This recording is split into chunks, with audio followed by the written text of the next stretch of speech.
First of all, I would like to tell you a few words about direct marketing in Russian Post.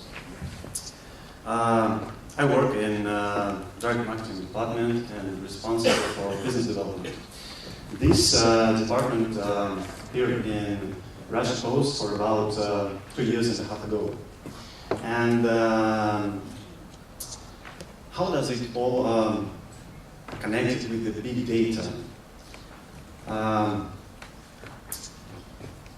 For many years, we've been delivering parcels, letters, and other promotional materials, etc.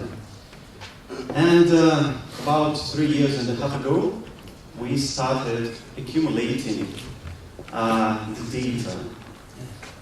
What we do is, when we deliver the parcel,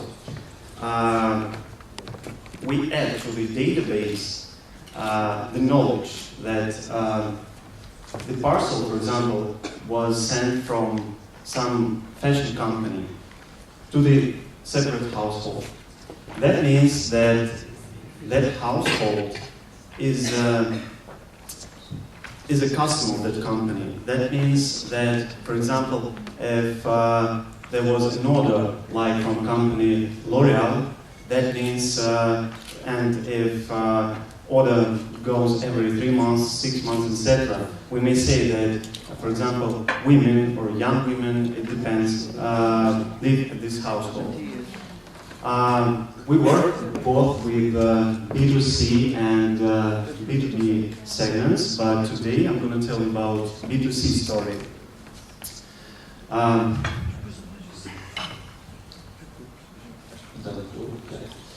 So we've been accumulating data, and at this moment we have more than 70 attributes for our households. By the way, in Russia we have about 62 million households, and there are a lot of attributes like interests, age, gender, marital status, etc. And when the client comes to us and says, okay, I need direct mail campaign and have the audience, they give us the database, we make the distribution. But what we also can do is offer our clients their potential audience, their potential consumers. So what we ask from our clients is some client profile. But how do we accumulate all this data? The process is the following. We have several number of data sources. As I already said, we deliver a lot of promotional materials. We deliver a lot of letters, parcels, and other ones. You can see it on the slide.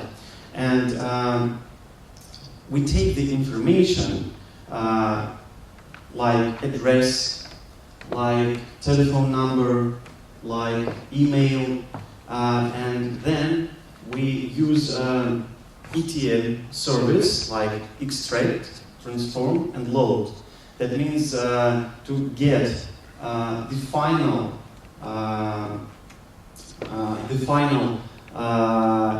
database, which is in only one unique format every node. And if the address is unique, for example, we have never delivered to this address before, we write it down and then we check, was it the mistake or not? If from time to time this building, which has several number of flats, that means several number of households, make orders, they get letters or something like that, parcels. We take the information and add to our unique echelon database. Also, in Russia, 1 year ago, we started a loyalty program, which is called Postal Passport. And That program helps our clients to get parcels easier. When they come to the postal office, surely they have to write down their name, surname, address, passport data, etc. And if they have this card and they come to get parcel, they give the card to the operator and the data is uploaded automatically. The only thing he has to do is to sign it. Having this postal passport, this client give us the agreement to communicate not only as a household, but like a person, use his name and surname. This contact is much more expensive at the market. And at this moment, next year, we're going to take this project federal, to cover all the country. But at this moment, we work primarily with households. Through these 3 years and a half, we accumulated and offer our clients a lot of segments they need. The client comes to us.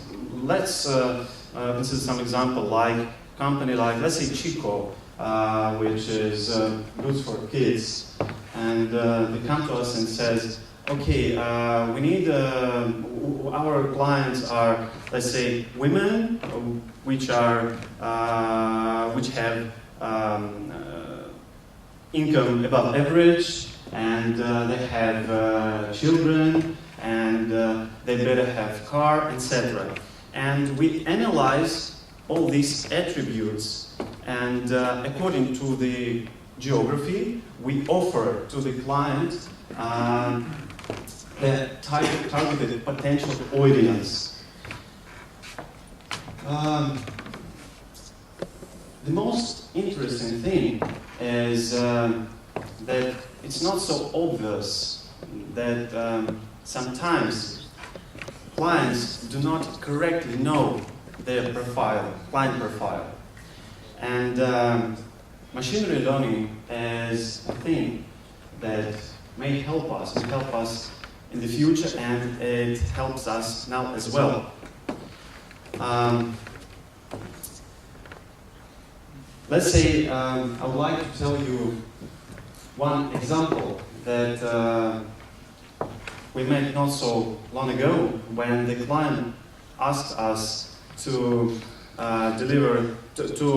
create a target audience according to the client profile. We analyzed the client profile, but we have a very similar stories a little time ago, and we said to our client, you'd better use a little bit another segments using a little bit different attributes. But the client said, no, I need only this segment.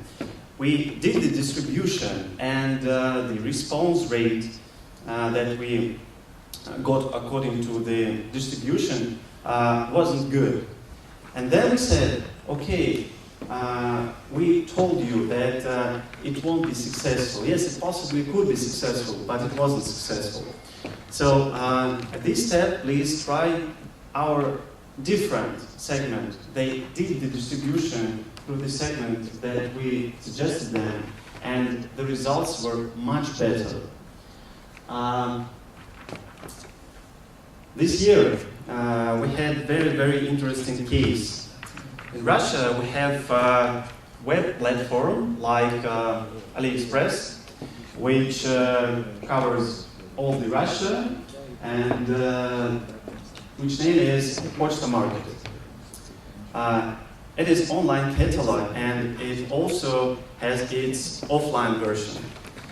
And big cities with the population over 1 million, there is no need to send offline catalogs to households, because the penetration of the internet is quite high. But in other sides of the country, it's worth doing it. And we decided to make some experiment. and we've chosen different segments. Active subscribers, women with children, women, internet shoppers, and subscribers of medical publication. The most interesting thing was that the results that we got was really surprising. The highest response rate was at the segment which is women with children, which was not obvious for us. That was really surprising. And if machinery learning could analyze all the attributes that we have, if it could analyze the story, track it, probably at the future we'll get the result when, according to the special story, using special attributes, we may predict that with some probability next day, this household with quite high possibility will be the client of separate company. At this moment, this household doesn't have this separate attribute, but in the future, it will have it. So that's all from me. Thank you for your attention.